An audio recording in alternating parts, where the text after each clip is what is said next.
Hello dear students, I am Pinas Gavrana.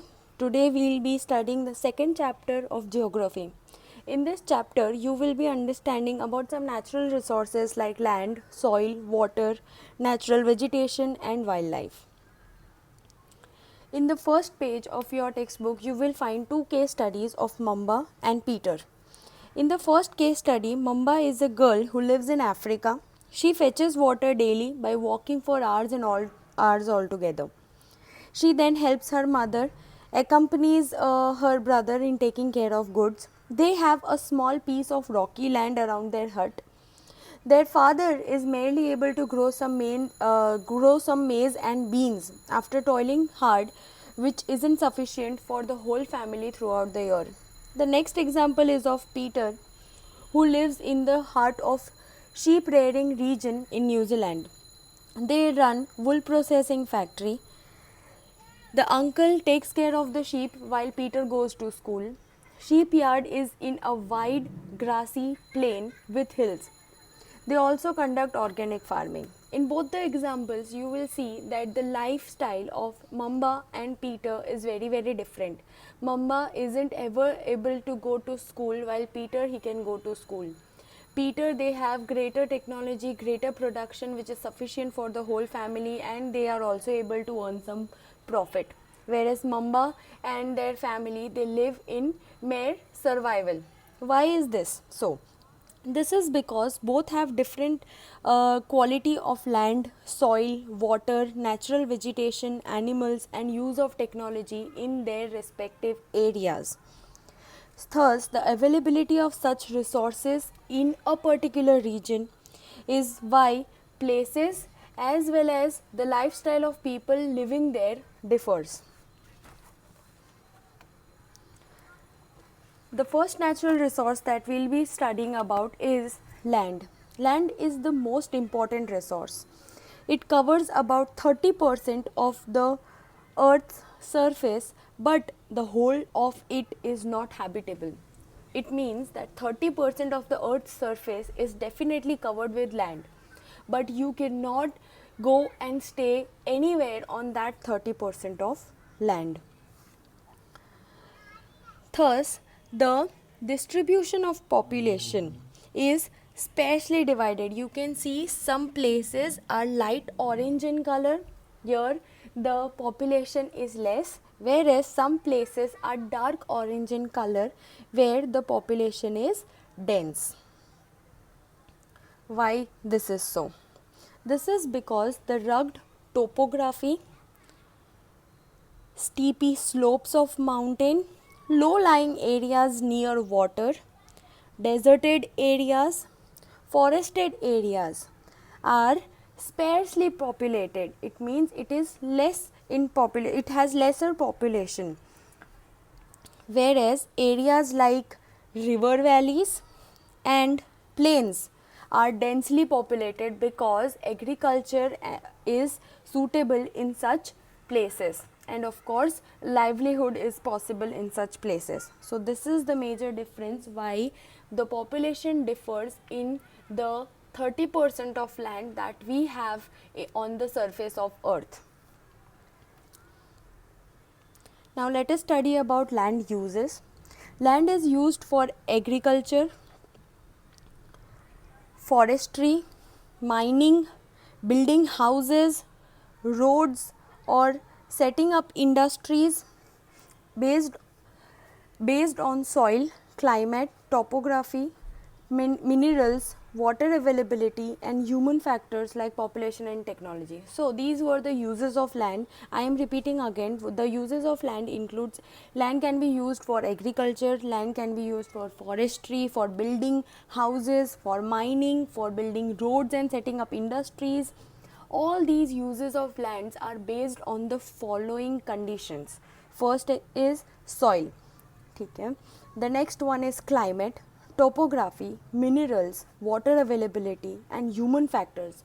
These are the factors on which we decide what use of the land we have to make.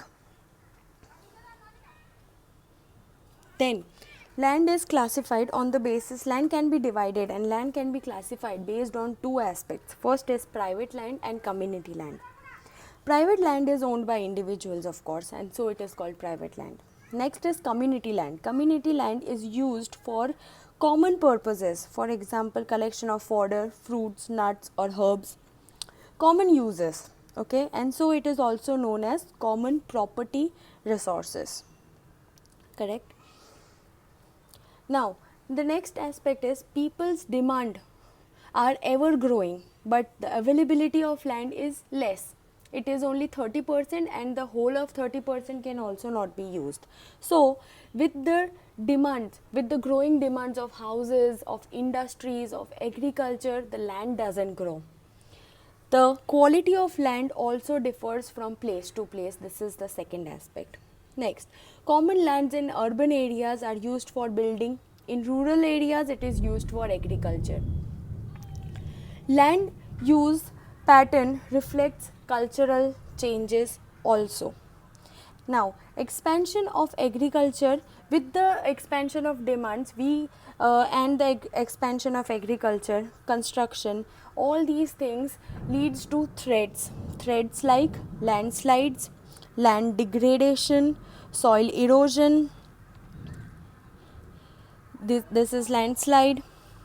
All such threats arise, and to overcome these threats and to upgrade the quality of soil, we can always adopt afforestation, land reclamation,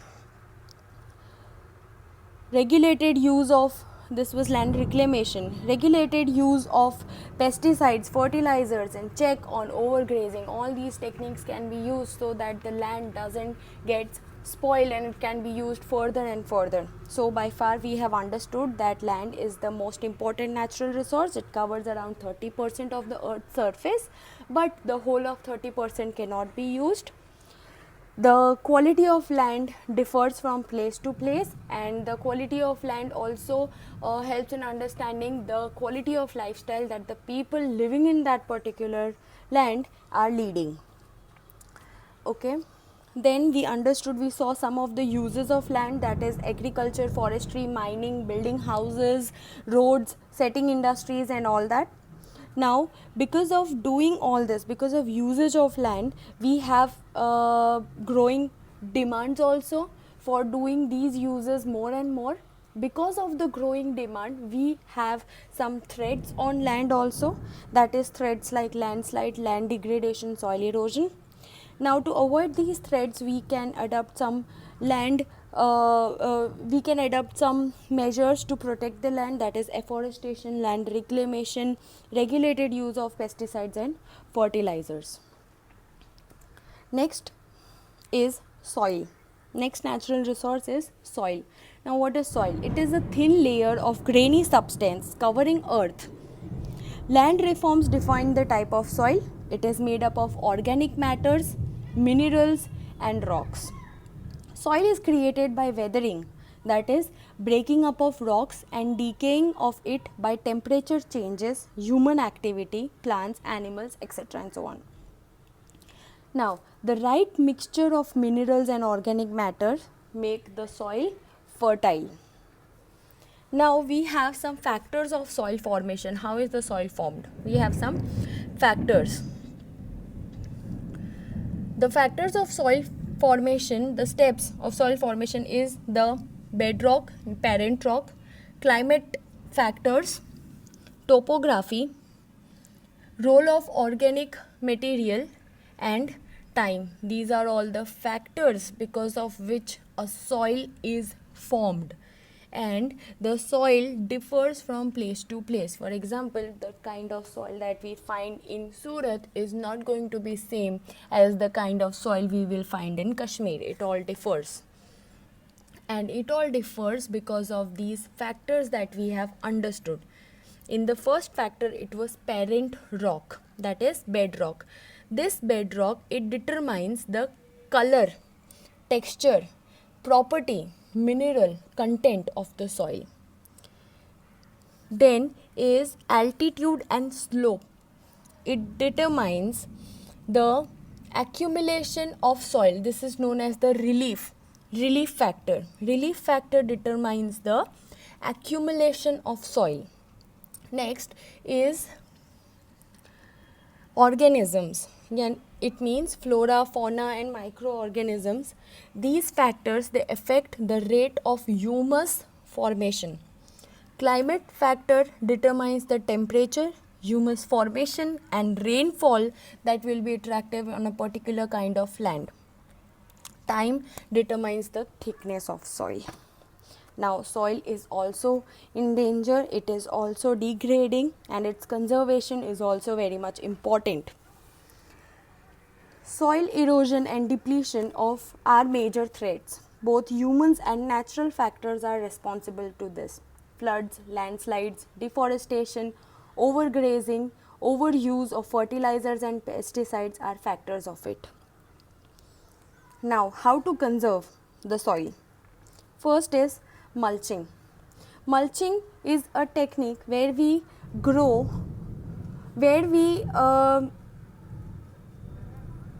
leave a part of land unused and cover it with straws and some other organic materials so that the quality of land or moisture of land is retained.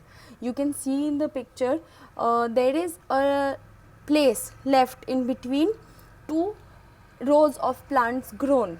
Okay, this technique is called mulching because they are leaving adequate space between the two rows of plants grown. This adequate space, when covered with organic material, it retains the moisture of the soil and thus the soil doesn't get spoiled. Then is counter barriers. Counter barriers are narrow ditches that are made to collect water in front of the barriers. Again, useful for the soil and useful to maintain the quality of soil. Then we have rock dams. Rock dams are piled up to slow down water flow to prevent soil loss. Then we have terrace farming. It is broad flat steps made on steep slopes to grow crops to reduce soil erosion. It's not grown on plain land, instead it is grown this way so that the plain land or the soil on the plain land is not getting erosion. Next is intercropping. In intercropping we see that different crops grown in alternate rows, they are sown at different times to prevent rain wash.